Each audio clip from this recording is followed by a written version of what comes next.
Olá a todos, bem-vindos ao Coffee Paste. Eu sou o Pedro Mendes. O meu convidado de hoje é Fernando Luís Sampaio, que, na circunstância desta conversa, é o curador, juntamente com Pedro Moreira, do ciclo À Volta de Miles Davis e John Coltrane, que acontece no Centro Cultural de Belém, de 8 a 10 de maio. Fernando, bem-vindo. Obrigado por estares aqui a conversar connosco estes minutos. Muito obrigado, Pedro. Muito obrigado. Então, o que se vai passar neste fim de semana de 8, 9 e 10 de maio, no CCB, é a comemoração do centenário destes dois grandes gigantes do jazz. Não só do jazz, mas da música do século XX. Miles Davis e John Coltrane, dois nomes fundamentais para a compreensão do desenvolvimento de muitas das vias que o jazz contemporâneo foi conhecendo e ainda vai conhecendo e vai desbravando novos caminhos, ainda hoje, graças a estes dois grandes vultos da música. Então, resolvemos comemorar o centenário do nascimento. Nascem os dois em 26, de facto, cruzam-se a um certo momento da vida e trabalham um com o outro. Coltrane morre mais cedo, infelizmente, que Miles Davis, mas deixa um legado inestimável. E então vamos começar o dia 8 com um agrupamento que se chama Chão Maior, que é uma formação de músicos provenientes de vários territórios musicais e que praticam um jazz que é muitas vezes atravessado pelas experiências do Ornette Coleman e da Alice Coltrane. Isto é no dia 8, às 20 horas, no pequeno auditório. No dia 9 temos um programa mais cheio. Vamos começar com o ensemble de jazz da Escola Superior de Música, que vão tocar temas de Miles Davis. Isto é no sábado, por volta das 14 horas. Isto dá tempo para as pessoas poderem comer qualquer coisa e irem a correr para o CCB e às 2 horas assistirem a este ensemble. Depois, às 15, temos o Carlos Azevedo Ensemble, com um ensemble que se chama New Birth of the Cool. Ora bem, o que é que eles vão fazer? Eles vão agarrar no disco que Miles Davis editou em 57, Birth of the Cool, que é o precursor daquilo que hoje nós chamamos de cool jazz, e que foi um disco que marcou, enfim, gerações e gerações de músicos e de ouvintes. Ainda no dia 9 temos o Galissá, que vai tocar Cora. Isto vem da tradição da cultura musical mandinga, mas à Cora juntam-se instrumentos contemporâneos, isto é, alguma música eletrónica, guitarras, etc., porque é, no fundo, também homenagear aqueles territórios onde Miles Davis e Coltrane foram beber, que é a música africana, obviamente.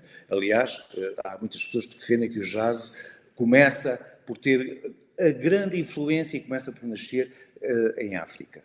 De modo de, se não me engano, às 17 horas, temos o Bela Nafa, que é este agrupamento, com o Galissá. Depois, às 19, temos o combo da escola do Hot Club, que vai tocar temas do Miles e do Coltrane. Estes combos são completamente gratuitos. Os outros que se passam nas salas são pagos a preços muito módicos. Aí no dia 9 temos um concerto com a Orquestra de Jazz do Hot Club, com um convidado que é o Ralph Alesi, que é um dos grandes músicos contemporâneos do jazz, não só americano, mas também europeu. Ele tem tocado com muitíssimos músicos de relevo da cena jazz contemporânea. E este concerto já está esgotado, mas tem ainda motivos para se deslocar ao CCB, no dia 10 de maio. Logo ao meio-dia, temos o ensemble Kind of Blue. É um concerto comentado com o Pedro Moreira, que vai abordar exatamente a importância deste álbum, Kind of Blue, do Miles Davis, que é um dos álbuns, se não mesmo o álbum mais vendido de sempre da história do jazz. É um álbum fundamental, fulcral, para a compreensão não só da obra do Miles, mas de uma infinidade de músicos, porque este álbum marcou uma geração, ou várias gerações de músicos. Aliás, ainda hoje, e neste concerto vamos perceber isso, porque vai haver alguns dos temas do disco, mas também algumas recriações a partir desse disco. Portanto, é um concerto que vai trazer também alguma surpresa.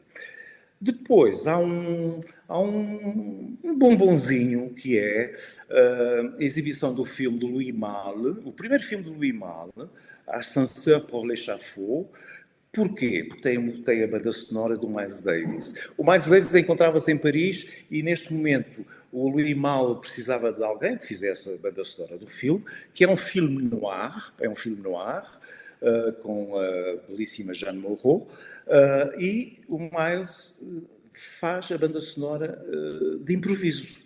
E é uma das bandas sonoras mais extraordinárias que há, não só da história do cinema, mas também da história do jazz contemporâneo. Este filme passa às 15 horas e tem entrada livre mediante levantamento do bilhete antes, 1 hora ou 2 horas antes, na bilheteira do CCB. Depois, às 16 horas, temos este concerto do Quadlibet Quintet. Quem são o Quadlibet? É o Daniel Bernardes, o Ricardo Toscano, o João Barradas, o Damião Cabot e o Joel Silva, que se juntaram para tocar temas jazzísticos a partir da obra de Bach. Temas escritos por Daniel Bernardes, e isto é para mostrar também como o jazz é de facto uma língua, é uma linguagem musical universal e em permanente expansão, e que toca vários territórios, não só os territórios do hip-hop ou do soul, mas também consegue atrever-se, digamos, a ir a territórios de música clássica. O Daniel Bernardes constrói temas jazzísticos a partir da obra de Bach. É um concerto também, a não perder. Isto no domingo, 10 de maio, às 4 da tarde.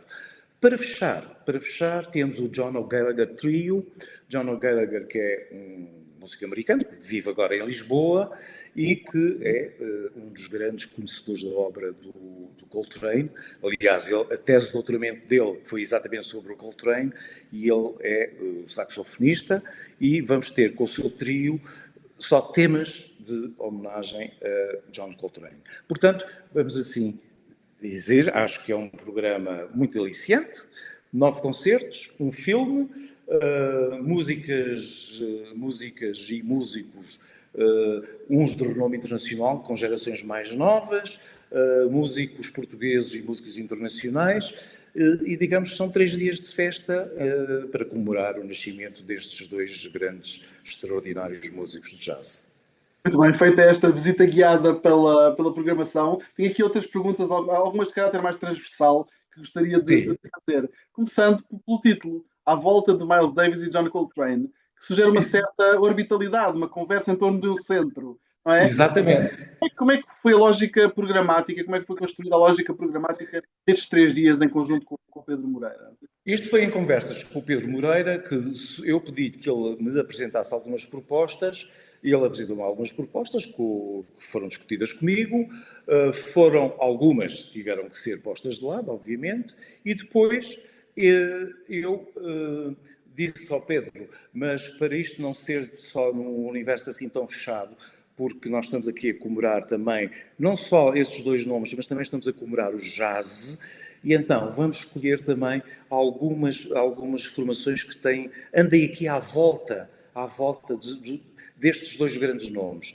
Daí eu ter proposto o Show Maior, ter proposto o Bela Nafa, o Calissá, e o quinto Daniel Bernardes. Porque nós temos que perceber que, para além de comemorar estes nomes, o que nós estamos aqui a comemorar não é só o legado deles, o legado daquilo que eles deixaram gravado, mas é o legado que tem vindo a ser o futuro que eles deixaram nas linguagens, em todas as linguagens que o jazz hoje tem experimentado e tem atravessado. E de modo que foi nesta confluência de 2 visões que conseguimos fechar este programa. E a relação, falando da relação de Miles Davis e John Coltrane, que é uma das mais férteis e atrevo-me a dizer decisivas da história do jazz, como é que este ciclo pretende retratar ou procura retratar essa tensão criativa, no bom sentido, entre estes 2 grandes vultos do jazz? A tensão criativa, justamente, na capacidade que estes músicos que foram convidados partem de alguns dos discos muito específicos, não é? Por exemplo, o Birth of the Pool, do Miles Ahead, e também of Blue, que são registros discográficos que estão, digamos, mais consolidados, e eles, em alguns momentos, por exemplo, no concerto de Carlos Azevedo, nós vamos ter 2 temas inéditos, um escrito pelo Carlos Azevedo, outro por um aluno da ESMAI, que se chama Simão Raimundo, que se inspiram nestes universos exatamente para expandirem esses registros musicais. E essa conflitualidade, a conflitualidade acaba por ser muito esbatida, porque na vida real, de facto, o Miles convidou o Coltrane para integrar o seu quinteto. O Coltrane ainda grava com ele alguns discos, não muitos, mas depois o Miles corre com ele, porque o Coltrane entra, enfim, desorbita, não é? Coitado, com problemas pessoais muito graves, de modo que essa conflitualidade acaba por ser em territórios muito circunscritos. Isto é, o Coltrane tem uma linguagem musical muito mais espiritual, muito mais meditativa que tem o Miles Davis, e o Miles Davis, como sabes, percorre uma data de registros musicais que vai desde o funk ao soul, e à música africana, obviamente. Elas acabam por se encontrar sempre num ponto, por exemplo, que nós podemos sublinhar no registro do Coltrane, por exemplo, no Love Supreme. O Love Supreme parece ser uma síntese dessas linguagens todas que atravessam o universo de Coltrane e também o universo do próprio Miles Davis. Esse confronto, nós não quisemos pôr propriamente em confronto, quisemos pôr par a par para perceber a genialidade dos dois e os caminhos que ambos percorreram e que, de algum modo, se vão cruzando ao longo do tempo. Olhando para o programa e ouvindo a descrição que tu já foste fazendo, ele inclui formações muito diversas, desde orquestras, de repertório histórico a novas composições, de músicos sagrados a jovens talentos, não é? Se equilibra a reverência pelo legado com a necessidade de o fazer respirar no presente. Isso mesmo, porque nós sabemos que o jazz, quer dizer, mesmo quando ele é reinterpretado, imagina que alguém quer tocar o Birth of the Cool, tal qual como está no disco do Miles. É impossível, porque os músicos de jazz devem ser dos músicos com maior liberdade que têm no universo musical. E o jazz é, de facto, um território de liberdade, em que cada um pode improvisar, pode dar voltas às notas. E é isso que mostra a riqueza, a vivacidade desta linguagem musical, do jazz. Isso é, muitas vezes, enfim, para os puristas, se calhar, é um escândalo. Mas nós sabemos que, hoje em dia, o jazz não tem barreiras, não é um território muito definido. Pelo contrário, é um território de grande liberdade criativa, onde as linguagens vão evoluindo, vão perspectivando novas coisas, novos caminhos, e fazem sempre novas descobertas. E é isso que é importante no jazz. E estes concertos são um pouco o exemplo disso. Exatamente, quando o Daniel Bernardo se agarra no barro para fazer jazz, é o exemplo acabado da liberdade que um compositor e um grande músico de jazz tem e sente-se à vontade para abordar uma das obras mais, enfim, das obras mais extraordinárias da música clássica. E esse confronto não é mostrado, ele é partilhado, que é uma coisa diferente.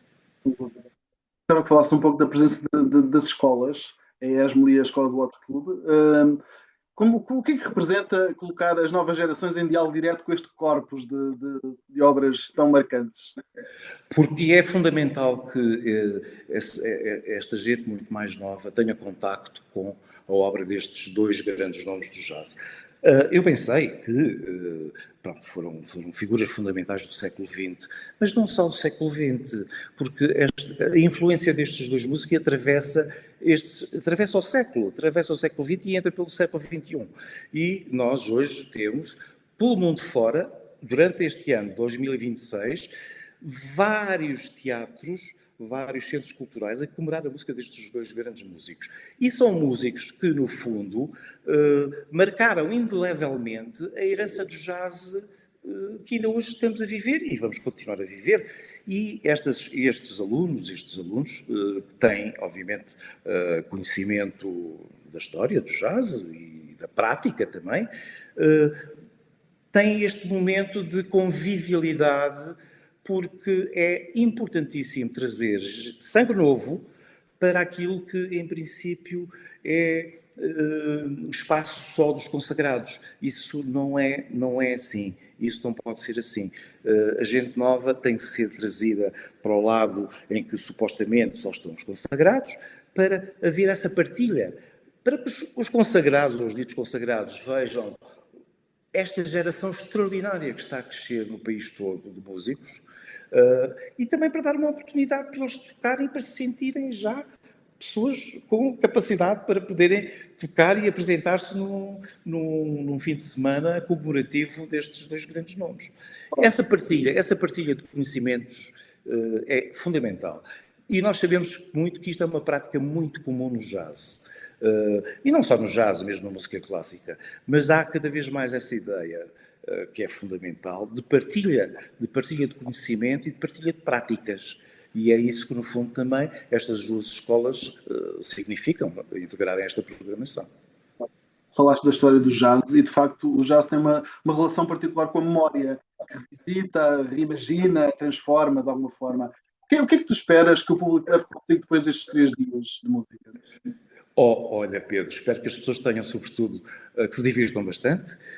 Aquelas que não conhecem, que venham descobrir coisas, algumas obras destes nomes e algumas obras escritas, como, por exemplo, a de Miguel Bernardes a partir do Bach. Venham escutar isso. Estas duas obras que o Carlos Azevedo escreveu e o Simão Raimundo, que venham escutar também outras musicalidades, outros ritmos, outra maneira de fazer música com o Galissá e a Corá e os seus músicos, venham descobrir e, sobretudo, tenham prazer. A música é para nos dar prazer, para nós descobrirmos cosmovisões, cosmogonias, e para nós imaginarmos e pensarmos e, se quiseres, até sonharmos, porque a música tem essa potência enorme que é de nos transportar para lugares que depois só nós conseguimos saber o que são. São experiências muito pessoais e individuais, e espero que cada um tire o maior prazer destes concertos. Vou-te fazer uma pergunta, estamos quase no fim, que provavelmente os poucos programadores gostam de que seja feita, que é dar-se a algum momento da programação que antecipes com uma expectativa especial, algo que represente, eu sei que normalmente não gostam de destacar, ainda assim algo que represente o coração deste ciclo. Opa, olha, o coração é um conceito que já está esgotado, de facto, que é o Hot Club com o Ralph Alessi, pronto. Mas posso destacar 2 ou 3? É, claro, se quiseres. Por exemplo, o concerto de 8 de maio, Som Maior, acho que é um agrupamento extraordinário. Vale a pena conhecê-los, vale a pena ouvir a música deles, porque ainda por cima lançaram há muito pouco tempo um disco, que é um disco magnífico. Por exemplo, o concerto de 8 de maio chamava a atenção para isso. Para o Carlos Azevedo Ensemble, com esta recriação do Birth of the Cool, por exemplo. Para o Galissá, com a Corá, que é no dia 9 de maio também, às 17. E mais o quê? E este do Quodlibet, que é a música de Bach vista por um grande pianista e compositor de jazz, que é o Daniel Bernardes, acompanhado de músicos extraordinários. Então, digo como fica o convite para as pessoas se dirigirem ao CCB de 8 a 10 de maio, para este ciclo, à volta de Miles Davis e John Coltrane. Eu conversei com o Fernando Luís Sampaio, co-curador, juntamente com Pedro Moreira, deste ciclo. Fernando, foi um gosto conversar contigo. Muito obrigado. Muito obrigado, Pedro. Muito obrigado. Olá, eu sou o Pedro Mendes, diretor do Coffee Paste. Se estás a ver este vídeo, é porque acompanhas o nosso trabalho. Lês, vês, partilhas, e isso já conta muito. Obrigado. O Coffee Paste é um projeto de comunicação cultural independente há quase 20 anos. Publicamos entrevistas, notícias, pensamento crítico sobre cultura e oportunidades de trabalho e financiamento. Tudo isto é feito com uma equipa pequena e recursos muito limitados. A verdade é simples. Para continuarmos, precisamos do apoio de quem nos acompanha. E é por isso que estamos no Patreon. Por apenas 5 € por mês, tornas-te membro pagante do Coffee Paste. Além de vários benefícios exclusivos, estás a contribuir diretamente para pagar melhor a quem escreve e colabora, fazer mais entrevistas e peças de fundo, reforçar o serviço público que prestamos a quem trabalha na cultura e garantir a sustentabilidade e independência do Coffee Paste. Podes ver todas as informações e tornar-te membro em patreon.com/coffeepaste. Se o Coffee Paste é importante para ti, o teu apoio faz mesmo a diferença. Obrigado por estares desse lado e por ajudares o Coffee Paste a continuar.